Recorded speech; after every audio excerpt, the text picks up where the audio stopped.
Yo, what up? Do you want to clear the 20-man raid Dark Dragon on its highest difficulty Nightmare Mode? I've cleared it in the official Chinese release, so let me teach you how to do it and join me for a quick run.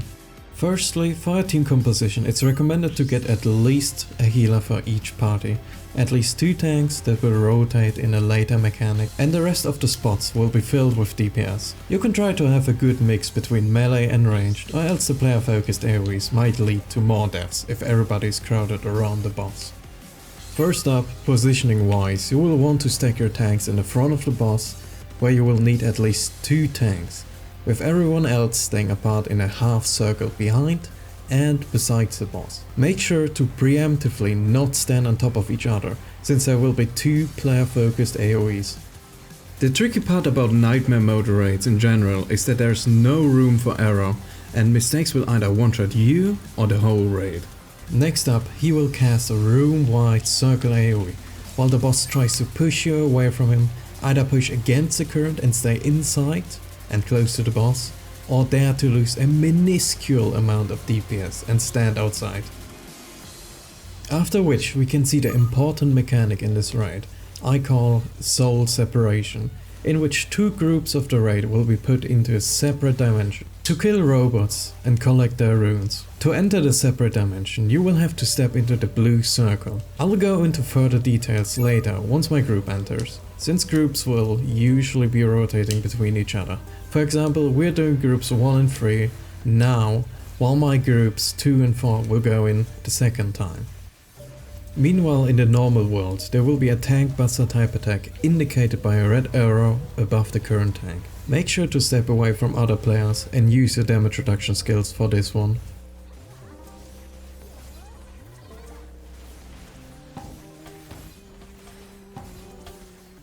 After Soul Separation is done, his wings will become unsealed and a fun little jump and run section will start, in which he will continuously spin a big plus shaped AoE, making you walk 360 degrees around him to not get hit, while he also continuously spawns expanding circle AoEs that you should maybe jump over. For some reason he also does a random element attack. Just don't stand in the red AoEs, it's that simple.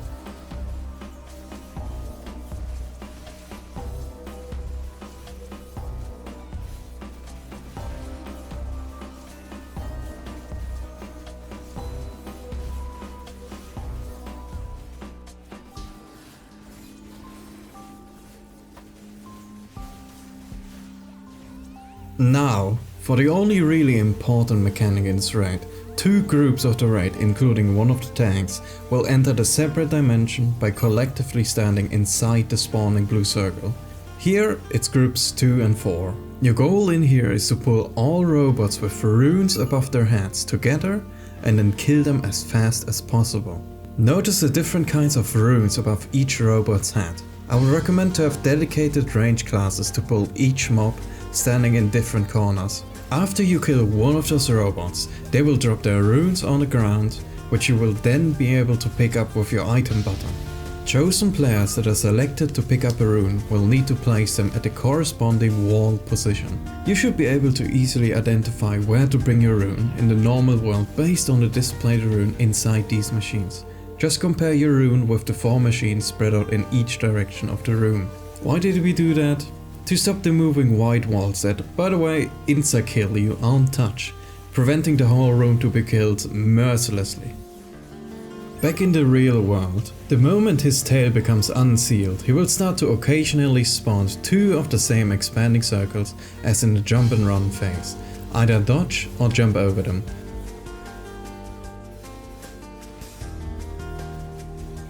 Also keep in mind, the reason why we rotate groups for this mechanic is because of a little debuff you get once you enter, that will kill you would you try to enter twice in a row, which totally isn't subtle foreshadowing or something.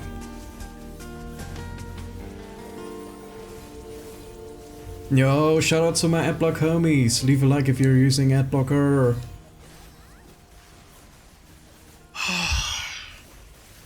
I miss my wife. One of the more interesting mechanics is the room-wide player-focused AoEs. He will spawn several AoEs on random players that will have a room-wide area in a random direction in front of them. Those players will have to quickly figure out which direction the AoE is pointing to and then dash to the corresponding wall.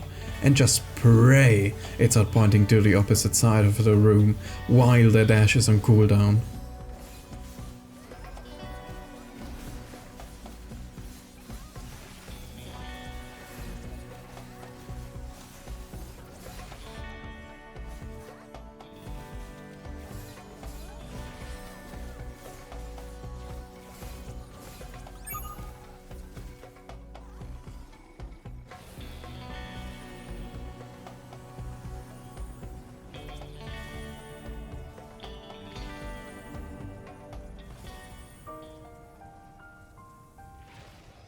Well, here's a perfect example of what not to do and what to look out for to avoid it. If you have the debuff from the mechanic, you will die trying to enter Soul Separation twice in a row. Of course, I would never make such a mistake. This is all staged. In a few seconds you will also be able to see the huge value of the Irona Imagine that revives your teammates even in the hardest difficulty, when normally you can't revive.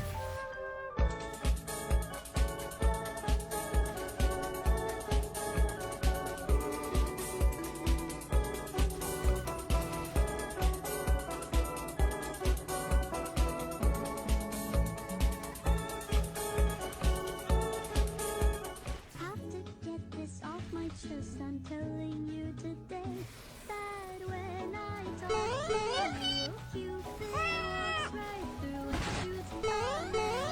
Bye.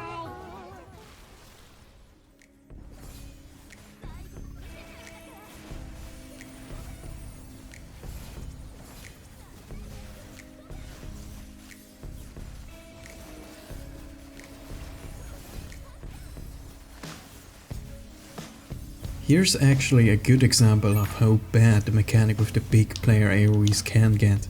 You don't have a lot of time to react, so players should stay alert and keep their dash for those.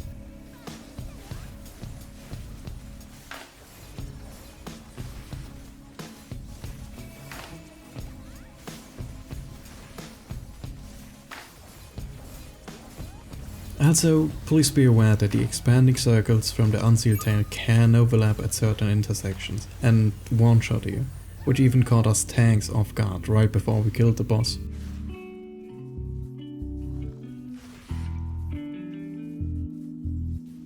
And that's the Nightmade Mode Dark Dragon raid for you. Here's the DPS breakdown.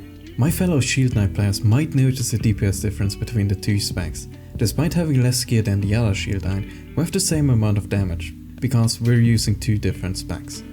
But honestly, tank DPS optimizations are on such a crazy, minuscule scale compared to what any DPS class can pull, making it hardly even worth discussing. Also shoutouts to that one guitar player doing DPS class levels of damage. That's everything I painstakingly learned about the raid on the Chinese server. And with all things said, as always, love you and stay safe.